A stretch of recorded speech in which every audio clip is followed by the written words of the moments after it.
Welcome, everyone. Welcome to the Intuitive Millionaire Coach Show. My name is Ann Deidre, and this is my husband, Dean. Hello.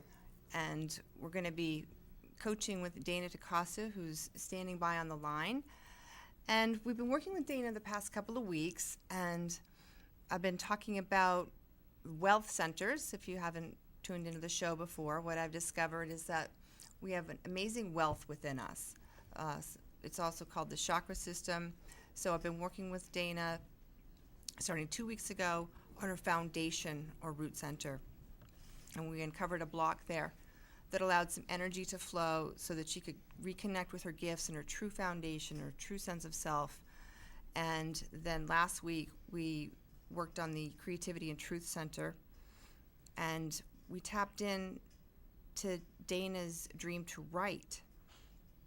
And so this week what I wanted to do is set aside the wealth center healing this week, and I sent Dana an exercise on article writing. Right at the end of the session, it came up that she would like to be a published writer, so I sent her an article writing exercise. She filled it out and returned it to me, and this week I'm going to ask her some of the questions that I wrote down for her, and she's going to read her answers. And when she reads back her answers, I'm going to intuitively hear the Masters of Light, her guides and angels, my guides and angels, give me even more information for her in terms of her writing goals and dreams and helping them come to pass, come to be, if you will. So first of all, I'd like to welcome Dana back, and then I'm going to say my prayer to get going. Hi, Dana. Hi. Okay. Glad to be here. Thank you. You're so welcome. And I'm going to start off, and I'm going to call on your divine self, my divine self. I'm going to call on the Masters of Light, the Teachers of Light, the Hierarchy of Light. I'm going to ask the highest good to come through, highest and best one you can ever imagine. Thank you in a protected space, and thank you. I'm a clear and pure channel today for Dana while we share. Thank you, God. Amen. Okay. So this is part of a coaching program that I offer. I've been coaching for several years, people all over the country, and the programs can range anywhere from 4 weeks to a year. And oftentimes I do include this article writing exercise if people are interested in becoming writers, whether they feel like they have any talent or gift for that or not, if it even comes up that they think that they want to. I send them this, and then we work on what their real message is and help them get this information out in a bigger way, whether it be on a blog or submitting it to article directories. And for me, when I became a writer, I have had my articles published in Martha's Island Inspiration magazine and Aspire magazine, as well as online. And so once they go online to some of the article directories, they tend to go viral, and you'll find your written work that various websites will pick up. So it's going to be very, very exciting to know that things that you've gone through and lessons you've learned can help other people in a big way. So, Dana, great. I know you have your answers here. So what I'd like to do is start off, and I'm going to ask you these questions just as I have them written down, and then I'd like you to answer them exactly as you wrote them. I find that the energy that people write their answers exactly, it tends to be very accurate. So I'm going to go ahead and read the question. You go ahead and give me your answer. And then I'm going to tune in for a minute and see if I get any more information after you tell me what you wrote, and we'll go down through the whole page like that. How's that sound? Okay, sounds good. Okay, here we go. All right, so the first question is, have you ever thought about writing? If yes, imagine what those thoughts were and write down. And I answered, yes, I have thought about writing many times. I've kept a journal since a young child. I didn't save them, however. I clearly remember a close friend in 5th grade writing a book. She had a typewriter set up in her closet, and I was completely envious and thought someday I'm going to be a writer. Okay. Now, if some extra information comes through, I'm going to share it. If not, we'll go on to the next one. So let me just tune in for a minute and see what I can get on this for you. Hang on.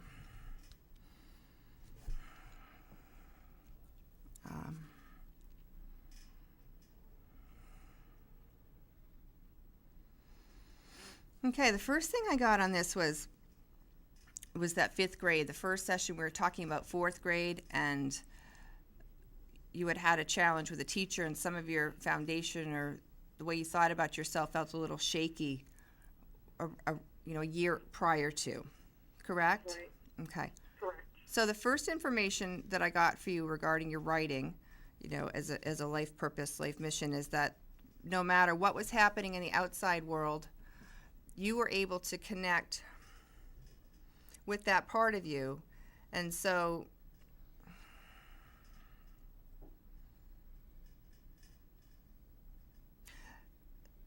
writing for you began at that time as a source of grounding in kind of an unpredictable world. I can feel that you were really happy to connect with something like that, even if you thought someday you were going to be a writer. It was that deep knowing within you that you had a higher purpose and calling, and connected with that through this friend who was doing this work already. Okay, do you remember that feeling? Yes, I do. Okay. Let me see.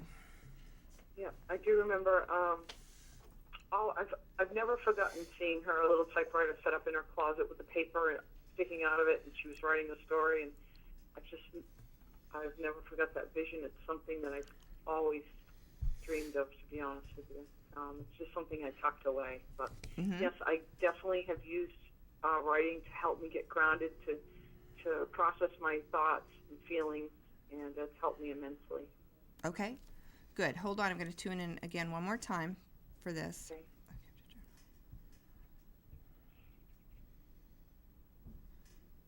Okay. You didn't save your journals as a young child, so it almost feels like it feels like at this point moving forward, I'm not sure if I feel a little bit of any regret with that you didn't save them, that's fine. But I almost feel that you may encourage people, particularly children, to save some of these things just moving forward, just so it's coming through that it's fine that you didn't save them. How do you feel now about whether you saved your earlier work or not? How does that feel for you? I don't have any conscious regret of it. I sort of wish I had, but I don't spend any time feeling remorse over it at all. I just think, I believe that we are where we're supposed to be, and everything is as it's supposed to be. So it doesn't bother me that I didn't. I think it would be helpful to be able to go back and read it, but it's okay. Yes, it is. It is. And we always learn moving forward. It's interesting. I was speaking to a client on the phone the other day about journaling, and I was making the specific comment that I began keeping some journals a few years ago once I started to connect to myself and take myself seriously as a writer. I took the time to go to Barnes & Noble, and I purchased some journals that I thought that looked nice and floral and felt special to me, and I wasn't quite sure what I was going to do with them, but I did end up putting like little channelings or wishes, dreams, things like that. And so I was just, like I said, talking to a client the other day about she was going to start to begin journaling, and I said I really have found it valuable to have stacks of journals that I go back and see. It's like a connection to just like, what, I really did have something even back then. So this is kind of the message I'm getting for you, that from this first sentence, that you had that connection. That connection is not going to go away whether you keep a journal or not. But moving forward, there may be something where I'm getting something on you kind of teaching. Is teaching children important to you? Yes. Teenagers? Yes. Okay. I gave my daughter's girlfriend a journal for Christmas, even for me. Okay. Yes, I do try to connect with my daughter and all of her friends, and help them in any way I can. I'm getting that. They come to me for a lot of of things that they're unable to talk to their parents about. And it's a safe place where they can vent and get stuff off their chest in a loving atmosphere. That's true.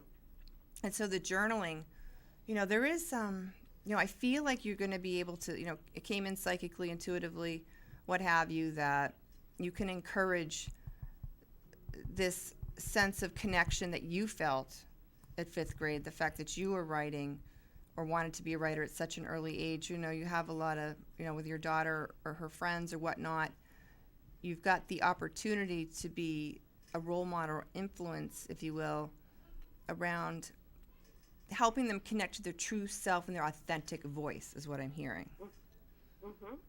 I have taught my daughter how to do that, how to listen. And the girl who's living with us now, I caught her meditating. She didn't know what it was, but I told her, and I've been trying to help her too. And I try to let them know they do have all the answers inside, and that will be, if they learn to listen and feel and know what that is the way to true joy and happiness for life. Right. Okay, another door that I'm seeing, as we work together, I'll show you some different doors that you can open and walk through. A door that's open and available for you to pursue is doing this on a larger scale. Okay? Uh-huh. So we keep working together.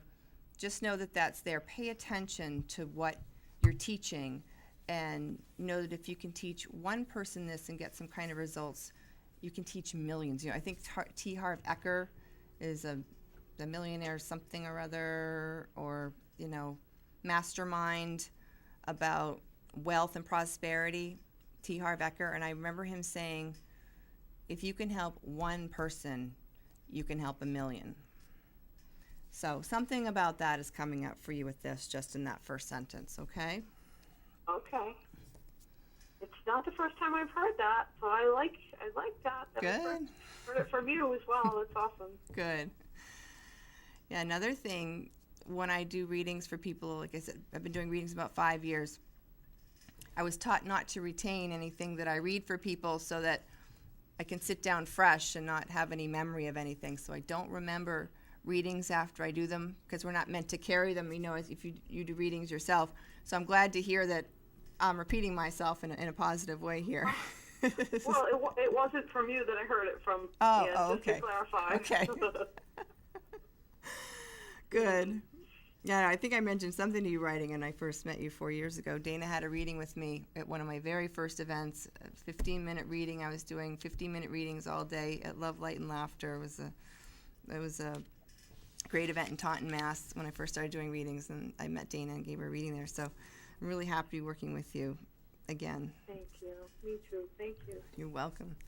Okay, so I'm going to leave that be for now. So that showed us a connection that you had, so no matter what was going, and that's the gift of creativity in general.